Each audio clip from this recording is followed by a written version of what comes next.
जय शिवराय शेतकरी बांधवांनो, कर्जमाफी योजनेचा लाभ या शेतकऱ्यांना दिला जाणार नाही। दिनांक 2 जून 2026 रोजी काढण्यात आलेल्या शासन निर्णयामध्ये याबद्दल स्पष्ट अशी माहिती देण्यात आलेली आहे। आपण यापूर्वीही त्याबद्दल माहिती घेतली होती, पण काही शेतकऱ्यांनी वारंवार कमेंट करून विचारणा केलेली आहे की त्यांना ती माहिती समजलेली नाही। म्हणून आपण आज या व्हिडिओच्या माध्यमातून ती माहिती समजून घेणार आहोत। या योजनेसाठी हे शेतकरी पात्र नसणार आहेत ते तुम्हाला इथे स्पष्ट समजणार आहे। सोप्या भाषेमध्ये मी तुम्हाला सांगणार आहे की कोणते शेतकरी या योजनेसाठी पात्र नसणार आहेत। त्याच्यामध्ये जे महाराष्ट्र राज्यातील विद्यमान जे कोणी मंत्री असतील, राज्यमंत्री असतील, पालकमंत्री असतील किंवा आमदार असतील, खासदार असतील, लोकसभेचे सदस्य असतील, त्याचबरोबर विधान परिषद सदस्य, जिल्हा परिषद सदस्य, पंचायत समिती सदस्य, महानगरपालिका, नगरपालिका आणि नगरपंचायतचे नगरसेवक हे या योजनेसाठी अपात्र असणार आहेत। यांना या कर्जमाफी योजनेचा लाभ दिला जाणार नाही। आता त्याच्यानंतर जो काही दुसरा मुद्दा आहे तो म्हणजे केंद्र व राज्य शासनाचे सर्व अधिकारी व कर्मचारी, केंद्र शासनाचे सर्व अधिकारी व कर्मचारी ज्यांचे मासिक वेतन म्हणजे त्यांची महिन्याची पगार 25,000च्या वरती आहे, असे या योजनेसाठी अपात्र असणार आहेत।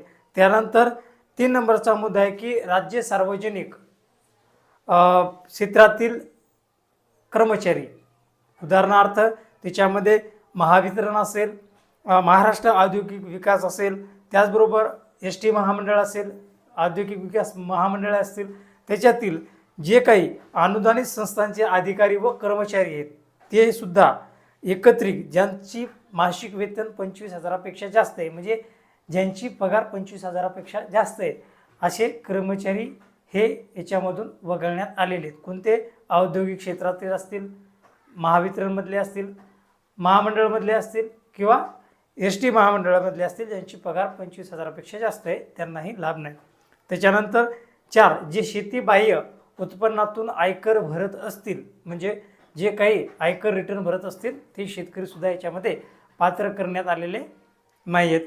त्याच्यानंतर 5 नंबरचा जो काही मुद्दा आहे, जो मुद्दा आहे म्हणजे निवृत्ती वेतनधारक, जे काही निवृत्ती वेतनधारक आहे ज्यांना मासिक 25,000पेक्षा जास्त निवृत्ती वेतन मिळत असेल ते सुद्धा या कर्जमाफी योजनेपासून वंचित राहणार आहेत, त्यांना याचा लाभ दिला जाणार नाहीत, हे त्याच्यामध्ये अपात्र असणार आहेत। त्याच्यानंतर 5 नंबरचा मुद्दा आहे की जे काही कृषी उत्पन्न बाजार समिती असतील, सहकारी साखर कारखाने असतील, सहकारी सूतगिरणी असतील, नागरी पतसंस्था असतील, जिल्हा मध्यवर्ती बँक असतील, महाराष्ट्र राज्य सहकारी बँक लिमिटेड, दुग्ध संघ असतील व संस्थांचे पदाधिकारी, अध्यक्ष, उपाध्यक्ष व संचालक मंडळ अधिकारी व कर्मचारी यांचे एकूण वेतन ज्यांचे 25,000पेक्षा जास्त आहे असे या योजनेसाठी अपात्र असणार आहेत। सरळ मुद्दा असा आहे की जे काही आमदार, खासदार, मंत्री, संत्री आणि जिल्हा परिषद सदस्य, अध्यक्ष, त्यानंतर पंचायत समिती सदस्य, अध्यक्ष, त्याचबरोबर महानगरपालिका, नगरसेवक, नगर परिषदेचे सर्व जे काही पदाधिकारी असतील हे अपात्र असणार आहेत। त्याच्यानंतर जे महामंडळाचे कर्मचारी असतील ते याच्यामध्ये अपात्र असणार आहेत, ज्यांची 25,000पेक्षा जास्त आहे, जे आयकर रिटर्न भरतात तेही यासाठी अपात्र असणार आहेत। जे काही याच्यामध्ये बसत असतील त्या सर्वांना या कर्जमाफी योजनेचा लाभ दिला जाणार आहे। तुम्हाला ही माहिती समजली असेल आणि उपयुक्त वाटली असेल तर तुमच्या इतर शेतकरी बांधवापर्यंत शेअर करायला विसरू नका। भेटूयात पुढील व्हिडिओमध्ये, तोपर्यंत थांबतो। जय हिंद, जय महाराष्ट्र।